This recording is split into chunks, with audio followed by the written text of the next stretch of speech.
ورحمة الله وبركاته. ازيكم حبايبي ومتابعيني الغاليين، عاملين ايه؟ يا رب دايما تكونوا اتم صحة وفي احسن حال يا رب. احلى اخوات في الدنيا، صباحكم عطر بذكر الرحمن، يومكم كله طاقة ايجابية كده وتفاؤل وامل، وربنا يا رب دايما ما يحرمكوش من بعض ودايما تكونوا مزايدين مش ناقصين، اللهم امين. فيديو بتاعنا النهاردة حلو جدا، فيديو مشجع ومحفز، وعايزة اقول لكم انا معاكم اليوم من اوله لاخره. هنعمل مع بعض النهاردة فطار حلو، وهنعمل غدا حلو كمان، وكمان هننظم الدولاب كده مع بعض، واقول لكم بقى ذبحنا بقى وعملنا محشي، وكان يوم حلو زي العسل. يلا بقى نصلي على الرسول، اللهم صل وسلم وبارك على سيدنا محمد وعلى آله وأصحابه أجمعين، عليه أفضل الصلاة والسلام. قلنا بقى كده نصبح اليومنا النهاردة نعمل فطار حلو كده وسهل وسريع، وكمان فطار مغذي كده ويفتح نفس الولاد على الفطار.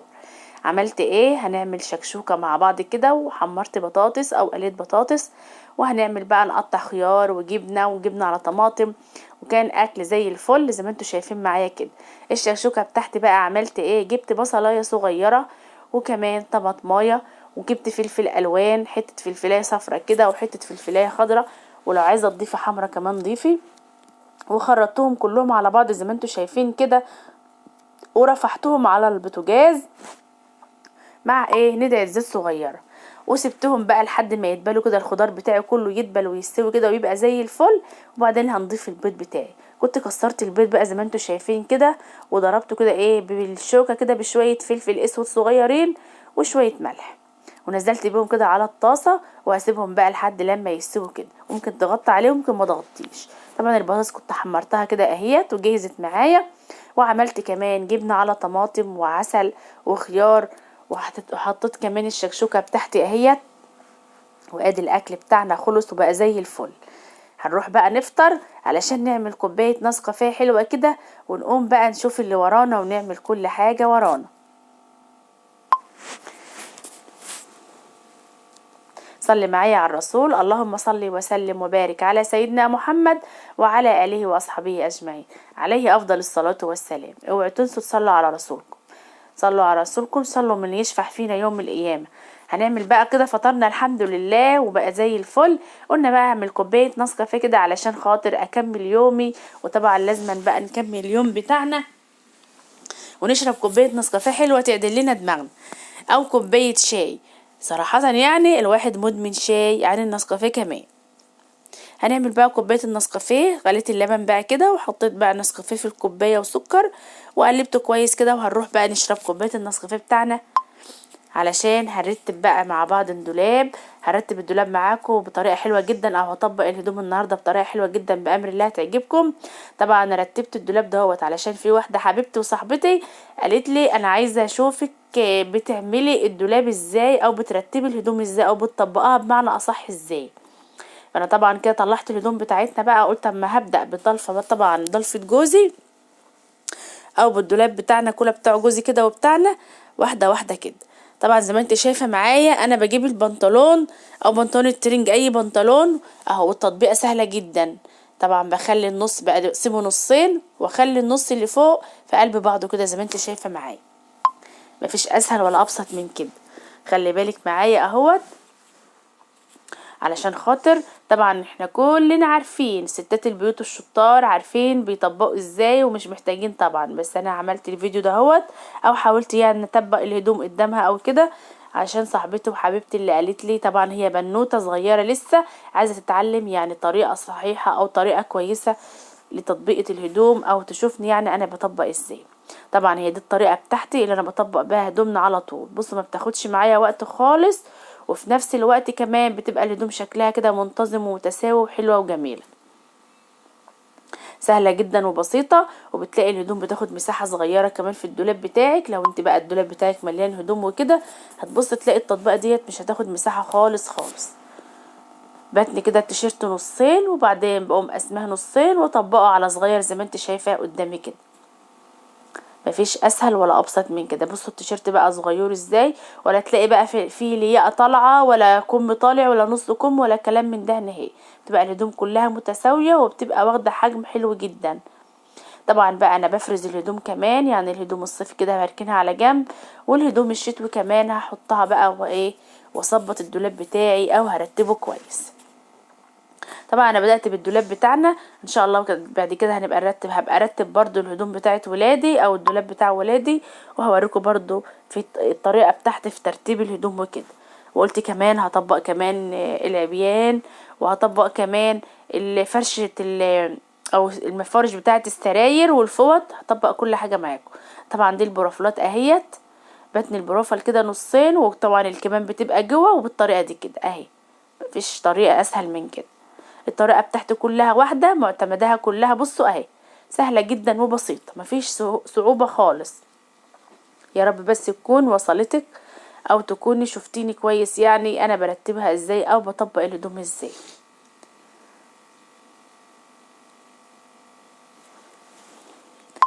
في كمان احنا واحد طبعا عشان تجي بقى تفرز، طبعا احنا في دخول الشتاء بنفرز الهدوم الصيفي ونشيلها من الدولاب، او لو عندك بقى ضلفة كده تكوني مش محتاجاها بتحط فيها هدومك الصيفي وهدوم ولادك يعني وكده. او في كمان بقى الواحد بيجيب بقى فيه اللهم صل على النبي، في زي اكياس كبيرة كده، هي مش بلاستيك، هي بتبقى مشمع، شنط، هي شنط بتبقى بسوستة وبتبقى مشمع، وفي منها كمان طالع جديد قماش حلو جدا. القماش ده حلو جدا، ان شاء الله انا هجيب منه. انا كان عندي اللي هو المشمع بس انقطع صراحة يعني، فانا قلت ان شاء الله هجيب القماش واحط فيه كمان بشيل بقى الهدوم مثلا الشتوي فيها او الصيفي فيها على حسب بقى التوقيت اللي انا فيه. الهدوم اللي احنا مش بنلبسها وكده وهدوم ولادي بقوم شايلها من الدولاب خالص، علشان طبعا الدولاب بتاعي ما يبقاش مكركب هدوم وهدوم على الفاضي يعني وكده. اللي ما بتلبسش في الوقت بتاعه بنشيله طبعا ونعينه، ونسيب بس اللي احنا بنلبسه بكده، حتى الدولاب معاكي ما يبقاش مكلكع وما يبقاش فيه هدوم كتير. طبعا دي تطبيقة العباية بتاعتي برضو سهلة جدا وبسيطة. بفرد العباية واقسمها نصين، وبدخل الكمام في قلب العباية كده او الكم بتاع العباية، واقوم مطبقاها 3/4 كده او 3 انصاص كده. تطبيقة سهلة جدا وجميلة، بصوا شكلها حلو ازاي التطبيقة. وبتبقى ميزة التطبيقة دي كمان ان هي بتبقى متساوية معاكي، ما بتبقاش يعني اللي هي طالعة كم طالع، لا بتبقى كلها متساوية وكلها حلو بالشكل ده كده اهو. مفيش ابسط ولا اسهل من كده. طبعا دي للبنوتات الصغيرين اللي لسه داخلين على جواز او لسه متجوزين جداد، انا بقول لهم بس ايه الطريقه ديت كده سهله جدا وبسيطه في تطبيق الهدوم. طبعا في ناس كتير جدا ما بتحبش تطبيق الهدوم، بتزهق منه، لانه بصراحه يعني هو بصراحه بيزهق، بالذات لما تكوني بقى عليك تطبيق هدوم الدولاب كله وهدوم ولادك وكده. فكل مدى كده او كل وقت ووقت يعني، كل ما تشيلي هدومك كده او تشيلي الهدوم من على الحبال الغسيل بتاعك يعني وكده، تطبقي اول باول علشان الدولاب بتاعك ما يتكركبش وما يبقاش حلو خالص. اهي سهله جدا بسيطه، مفيش اسهل من كده. هطبق معاكم كمان الفوط، هوريكم تطبيقتي برضو او رص في الفوط او طريقتي في الفوط بمعنى اصح، وكمان اطقمة المفارش او اطقمة السرير دي الكبيره والصغيره. انا بحب كل حاجه تكون في قلب بعضها، ما بحبش حاجه طالعه بره التانية. يعني طقم السرير بتاعي دهوت لازم انا احطه كله الوشاش بتاعته والمخدات في قلب الطقم واقفل عليها او اطبقها بيها، بحيث ان انا لما اجي اشيل الطقم كده السرير او عشان افرشه على السرير وكده يكون عندي في قلب بعضه، ما احترش وما ادورش كتير، يبقى عندي جاهز اشد الطقم على طول وعارفه ان فيه وشاشه ومخدته وكل حاجه. اسهل من كده مفيش اسهل من كده بقى. اهي دخلت معاكم كمان على الفوط اهوت. الفوط بتاعتي بقى ايه، دي طبعا الفوط اللي احنا بننشف بيها او اللي احنا بنستعملها يعني. الفوط التانية اللي هي بقى جديدة عندي طبعا لسه متعانة في الضلفة لوحدها كده عيناها لوحدها كده في الضلفة لوحدها مع طبعا الدفايات والحاجات التانية دي. ببدأ بقى ألف الفوط كده، طبعا ديت بعملهم كده زي سندوتشات علشان خاطر هنعمل بهم شكل حلو كده في الدولاب او هنغير النظام يعني. طبقها بقى، انا بطبق الفوط على شكل مثلثات كده اهيت عشان تديني شكل حلو في الدولاب. دي تطبيقتي او دي طريقتي يعني، سهلة وبسيطة مفيش اسهل من كده. انت ممكن تطبقها عادي يعني، وممكن تطبقهاش مثلثات لو انت مش حابة يعني شكل مثلثات. والفوط طبعا دي كده بعملها شكل سندوتشات كده اهوت علشان خاطر يعني هنكسر بهم الشكل كده او هنعمل بهم شكل. طبعا انا جبت لكم بقى الاطقمه الداخليه ايه اطقمه السراير. بصوا ده طقم مفرش السرير اهوت. بصوا بطبقه ازاي، بحط في قلبه المفارش بتاعته او الوشاش والمخدات بتاعته، بقوم مطبقاه وقافلاه زي السندوتش بالظبط كده معايا.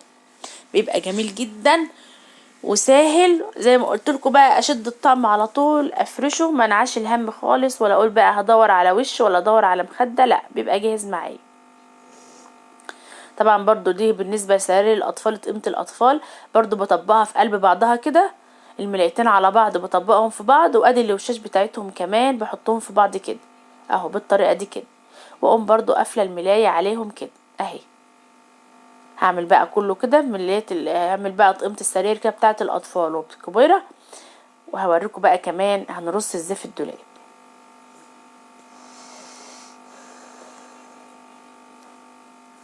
بصوا بقى اللهم بارك، ادي بقى الدولاب بتاعي زي ما انتم شايفين. انا حطيت فوق خالص كده اطقمه السراير، وحطيت الفوط اللي احنا بنستعملها، ونزلت طبعا بقى طبعا الدولاب ضرفه جوزي رتبتها وكمان وخليتها زي الفل اهو. انا جبتها لكم عن قريب ديت الفوط وطقمه السراير الكبير ورا كده واللي ما بستعمله. طبعا ديت بقى الهدوم بتاعت جوزي الداخليه والتيشيرتات بتاعته والخروج والتيشيرتات التقيله وكده والترنجات. وطبعا بصوا بقى العبيان بتاعتي كمان رصها حلو جدا اهوت، الرصه باينه خالص مفيش حاجه طالعه ولا حاجه بنحكش. وهنا طبعا الدفات والترنجات وكده والخمره بتاعتي وكده. بصوا بقى مفيش اسهل من كده، ما خدش وقت. طبعا احنا بنعمل لكم الفيديو ما بيبقاش في 10 دقايق ولا ربع ساعة زي ما انتوا بتشوفوا الفيديو. احنا بنعمل الفيديو بتاعنا او طبعا الروتين بتاعنا بيبقى اليوم الكامل بتاعنا، بس احنا بندمج لكم الفيديو تشوفوه 10 دقايق ربع ساعة بالكتير علشان احنا ما نزهقكوش او تزهقوا معانا. يلا بقى نصلي على الرسول كده، اللهم صل وسلم وبارك على سيدنا محمد وعلى اله واصحابه اجمعين، عليه افضل الصلاة والسلام. ايه دي طبعا، ده طبعا ورق خاص، كان عندي كده كمية خاص حلوة، قلنا بقى هعمل بهم شوية محشي جميل جدا. طبعا احنا عارفين ورق الخاص جميل جدا في المحشي، بيبقى زي الزبدة كده. قطعته كده وخليته متساوي جميل كده. وطبعا معايا مية على البوتاجاز مسخناها، والعين التانية بعمل عليها التقلية بتاعة المحشي، عملتها كتير معاكم فمش هكررها يعني معاكم وكده. طبعا انا بحط الورق بتاع الخس ما بغلوهوش، انا يا دوبك بديله بيدبل بس في الميه وبشيله على طول، وابقى جاي مجهزه جنب مصفى كده علشان خاطر اطلع فيها واحط فيها على طول مصفى طبعا، وتحتها طبق او حاجه عشان هتنزل الميه طبعا بتاعتها. وبعد ما بخلص ورق الخس بتاعه كله بعمل ايه، بقوم واخده تحت الحنفيه على طول شطفاه بميه ساقعه. الطريقه دي حلوه جدا، هتبص تلاقي الخضار بتاعه يفضل معاه وهيبقى حلو جميل اهو. بتوقفي كمان السوا بتاعه على طول، هو طبعا مبقاش لحق استوى ولا حاجه اهو. بصوا ما شاء الله الورق اخضر وجميل ازاي، انا بوريهولكم بسم الله ما شاء الله عسل. يا دوبك بينزل الميه يا دوبك يدبل في الميه كده واقوم شايله على طول، ما بسلقوش ولا حاجه. الميه طبعا دي انا حاطه فيها شويه كمون وشويه ملح علشان طبعا بقى احنا هنطلع نذبح البطه كمان معاكم، نطلع نذبح بطه حلوه كده وايه، وهنسلقها في الميه دي برضو او هنصمتها بمعنى اصح في الميه دي عشان ننضفها.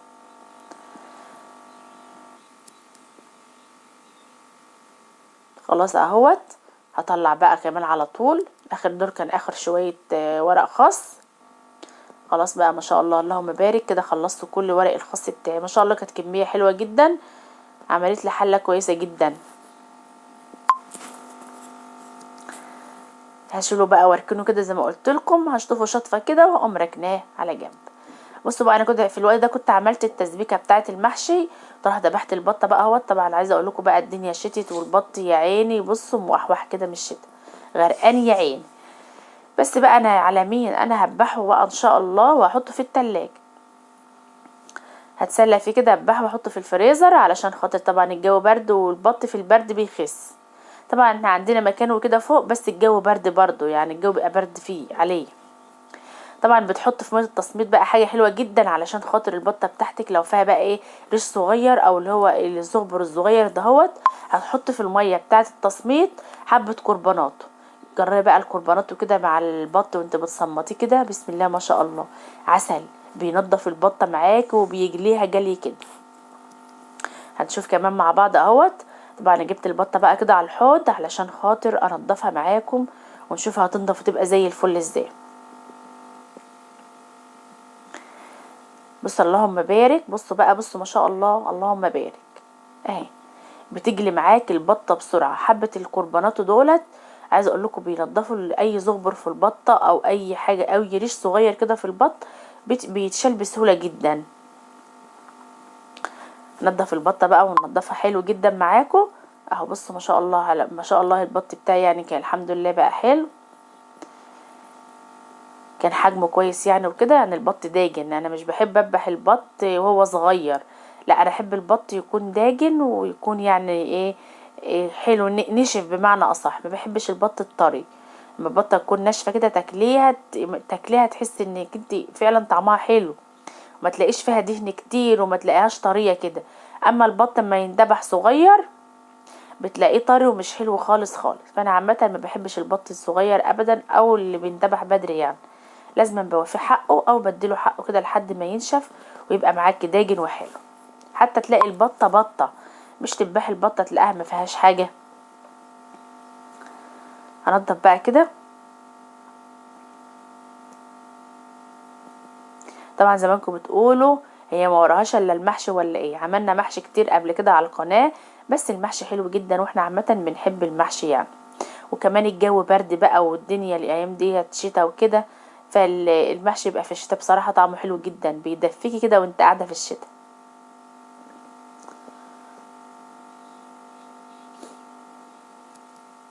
غسلت بقى البطه، طبعا ما حبيتش بقى ان افتحها معاكم ولا كده علشان خاطر يعني الدم وكده. فانا غسلتها بقى ونقعتها في خل وفي ليمون وخليتها زي الفل اهي. وعلقت عليها كمان بشوحها طبعا، وانتوا عارفين طريقتي في تشويح الطيور. طبعا طماطم، بصله، شويه فلفل اسود، فصين 2 توم، ورق لورا، كمون، فلفل اسود، وكمان ملح. وبسيبهم بقى يتشوحوا حلو جدا، وبعدين بزود الميه بتاعتها او الشرب. طبعا حضرت خلطة المحشي. بصوا بقى الجمال، وشوفوا لون المحشي جميل ازاي، لون الخلطة تحفة ازاي، احمر وزي العسل. قعدت بقى كده طبعا وبقيت الف ورق الخس.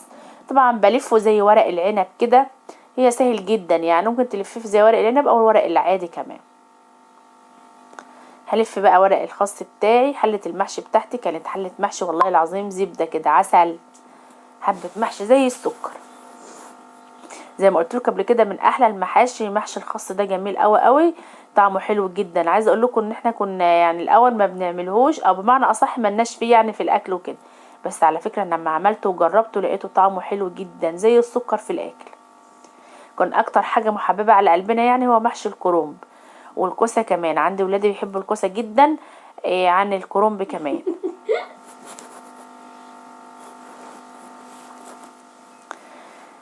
هبدأ بقى ألف كل الورق بتاع الخس. هو الحاجة الوحيدة فيه اللي تزهقك فعلا في ورق الخس ده هو اما تيجي تفرديه، اما تيجي تحشيه يعني. هبص بتلاقي الورق كله منه بيبقى رقيق، بيبقى الورق كله على بعضه كده. بس بقى بتمسكي بقى تفردي واحدة واحدة كده وتقسمي نصين وتحشي المحشي بتاعك وتحطيه في الحل. بقى شكله حلو جدا في الحلة، وبقى بسم الله ما شاء الله. وعايزة على فكرة ما بياخدش سوا كتير خالص ورق الخس، وبتزودلوش كمان الشوربة كتير لان هو بيستوي بسهولة جدا. حتى انت لو قللت الشوربة بتاعته هتلاقيه هيستوي على البخار وهيبقى زي العسل كمان. يا رب الفيديوهات بتاعتي او المحتوى بتاعي يكون بيعجبكم.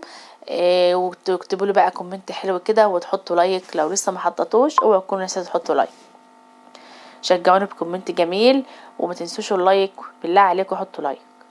بصوا بقى ادي الاكل بتاعنا. بصوا صبع المحشي بسم الله ما شاء الله، اللهم بارك. والله عايزه اقول لكم شويه محشي زي الزبده. وحمرت بقى البطه بتاعتي كمان، وادي الشوربه بتاعتنا. وبكده نكون خلصنا الفيديو بتاعنا النهارده. يا رب يكون الفيديو بتاعي عجبكم، واليوم بتاعي والروتين بتاعي عجبكم. وان شاء الله اشوفكم في فيديو جديد، واشوفكم على خير، والسلام عليكم ورحمه الله وبركاته.